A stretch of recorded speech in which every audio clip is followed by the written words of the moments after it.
Hey class, this lesson's really gonna rock, so I hope you're ready for a rockin' good time in science class. Haha. So this week should come as no surprise because this should be the last thing you do. You should have done everything else before this. We have been learning about the rock cycle. So today we're just gonna kind of like clear up any confusion or whatever you still have left over. All right, time to take some notes. So set up a blank page in your notebook. If you don't have your notebook anymore, just grab any piece of paper. Lined paper is probably going to work better for you. So the final product is going to look like this with the title, the EQ, your page number, your body of notes. We'll add this at the end along with the summary. But for now, just get this basic thing going, right? Rock cycle at top, leave a little place for the EQ. You're going to draw a line underneath it and a line straight down. Don't go all the way to the bottom just yet because you don't know exactly where you'll end, or you might need to go on to another page, in which case you're just going to draw a little line down it like that. But there you go. Okay, hopefully you already wrote this down, but go ahead and put rock cycle for your title.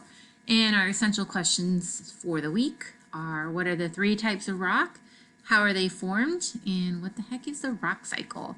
So hit pause and copy down your EQs. All right, so the rock cycle is a model that describes the formation, breakdown, and reformation of rock. The rock cycle is endless. As a matter of fact, even though there's evidence that the Earth is 4.6 billion years old, there are no rocks on the Earth that are 4.6 billion years old because of the rock cycle. The rock cycle keeps recycling all the rocks on the planet. Any rock can become any other kind of rock. On the moon, for example, where there is no plate tectonics, the rocks from the moon are around 4.6 billion years old because they don't recycle and they don't go through the rock cycle and become something new. So, little fun fact. So anyways, I'm going to have you pause in a second and you're going to copy down the definition for a rock cycle. And then underneath that, you're going to draw this diagram and you're going to want to leave some space to the side of it or underneath it or something like that for a key. Because here's the rock cycle and we're going to add some little labels as we go.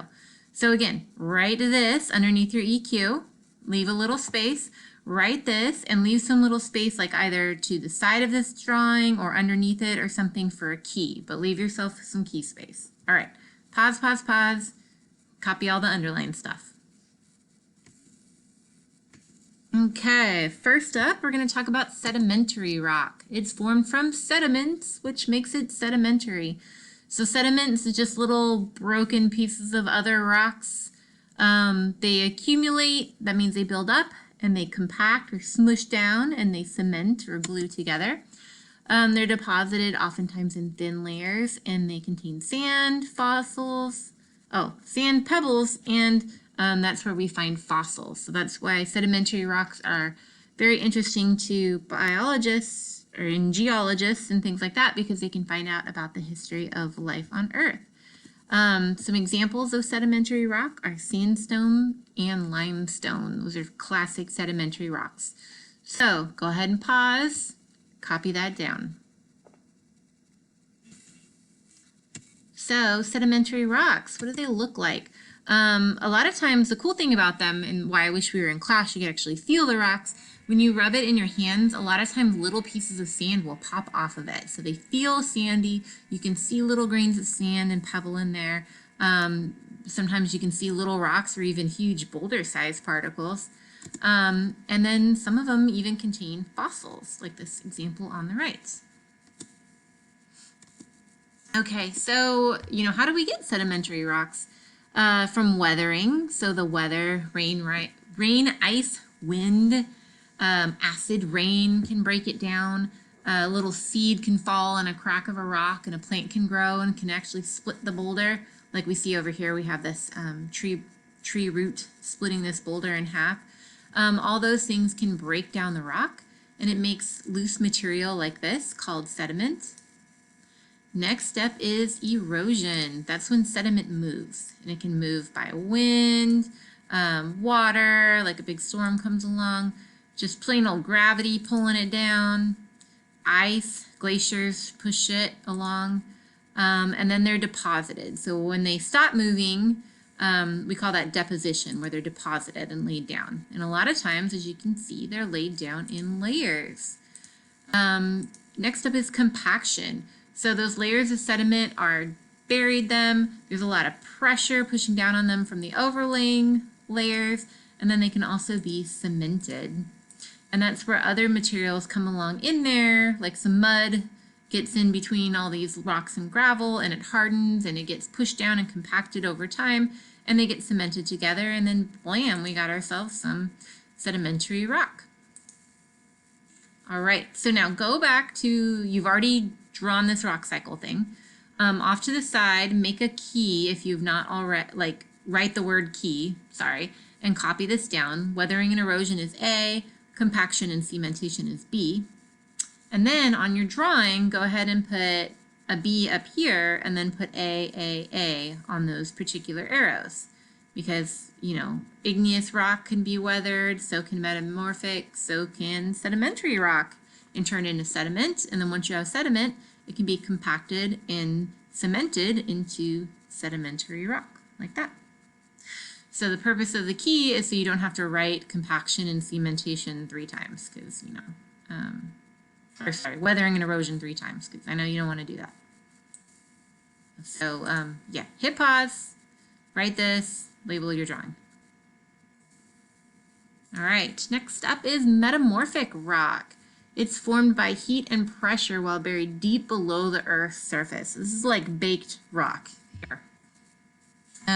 They tend to have a layered or banded ribbon-like appearance, and they may have crystals in them. And some examples are gneiss. Isn't that funny? That's how you pronounce that word. It's gneiss. Marble, like fancy countertops and fancy houses. And slate, the stuff that chalkboards are made out of. All right, so what are some physical properties of metamorphic rock? Well, they have layers that look like ribbons. Ooh. And then they have crystals, which can be kind of pleasant to look at. Come on. All right, so how are they formed? What processes form metamorphic rock? You don't need to write down that word processes. Heat from magma. So we have magma below, deep below the surface of the Earth. It gets hot enough to kind of bake the rock right there, but not hot enough to melt it. And it can change any kind of rock, igneous, sedimentary, or an older metamorphic rock into another type of metamorphic rock. And then we also have pressure from above. We couple that with pressure. So we got like mountains and rocks from above, or we have tectonic plates rubbing together and applying pressure that way. And again, this is happening deep under the surface, and that heat and pressure together can change sedimentary, igneous, or metamorphic rock into metamorphic rock. So let's revisit your rock cycle diagram from the top of your notes. Add to your key, add heat and pressure, and then go ahead and add those things on there like that. Add the little C's on there. All right, so hit pause and take care of that. All right, last but not least, we have igneous rocks, and those are formed when lava or magma harden. And because of that, we find them near volcanoes or fissures. Some examples of popular igneous rocks are basalt, that stuff that's underneath the ocean, that makes up the oceanic plates, obsidian, this shiny stuff right here, and granite. Okay, like granite can actually cool into these weird crystal post pile things. Kind of neat. This is pumice too. You might have some of that in your shower for scrubbing your feet. All right, go ahead and hit pause and write that down. All right, so what are some physical properties of igneous rock? If they cool down fast, they can be glassy like obsidian, or they can be full of holes like pumice, where gas escaping the magma was trapped. If they cool down slowly, we can get granite here, which has large crystals in many colors. And again, this makes it a popular choice for fancy countertops because it's really pretty. So again, we can have crystals in igneous rock and metamorphic rock. All right, so how do we get this igneous rock? It's caused by an increase in rock temperature, and this happens deep below to the surface, and it gets so hot that it melts it. We only call it lava when it reaches the surface, and then when it's under the surface of the earth, we call that magma. And that can happen from friction from the plates. So like we talked about subduction zones like that. So these plates rubbing together can melt it, or we can have things coming up from, you know, the mantle. Like that. And then once after it's melted, it cools and hardens. That melted rock turns solid. It can happen below the Earth's surface, forming large crystals like this. Pretty neat looking. And if it cools fast, like we said before, it can form little holes in it, like pumice. And, you know, so it can be below the surface of the Earth or on the surface of the Earth. Okay, so add to your diagram here, add to your key melting and cooling. So we can see that the metamorphic rock can melt into magma, and then it can cool into igneous rock. So add that to your key and add the little D and E there. So hit pause, make it happen. All right, so we're gonna take a little dance break.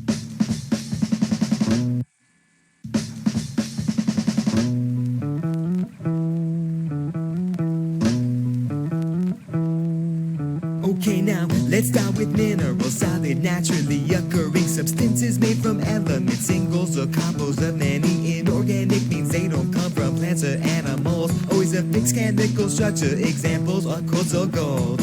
Alright, now different minerals, let's talk about what a rock is. Composed of many different compounds, structures not consistent. There are major types of rocks, in total there are 3: igneous, metamorphic, and sedimentary. First off, it's igneous when a volcano erupts, spews magma and then it cools down, hardens within the Earth's crust. Going to the metamorphic, formed by massive heat or pressure. Sometimes they're found by the fault lines where plates push against each other.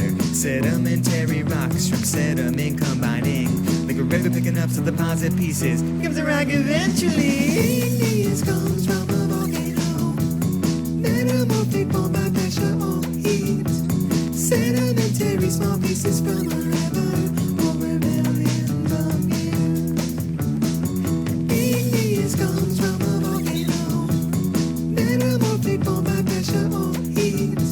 Sedimentary small pieces from a river over millions of years. Okay, so over millions of years, rocks form in a few different ways and transition to the 3 rock types. Continuous cycle of change. Most rocks start as igneous, volcano, magma, harden, wind and water break rock into small pieces to piles of sediment. Sediment builds up, sedimentary rock it becomes. The rock is covered up and ends up inside the Earth's crust. With heat and pressure rising, rock goes through metamorphosis, becomes a metamorphic rock, then cycle starts over again. One thing to know about this cycle is the order's not specific. Rocks can change to different types based on a different environment. Yeah. Igneous comes from a volcano, metamorphic formed by pressure or heat. Sedimentary small pieces from a river over millions of years. Igneous comes from a volcano, metamorphic formed by pressure or heat. Sedimentary small pieces from a river over millions of years. All right, let's get back to it. So, you know, you could turn that into a TikTok dance, no problem, huh? Be really cool.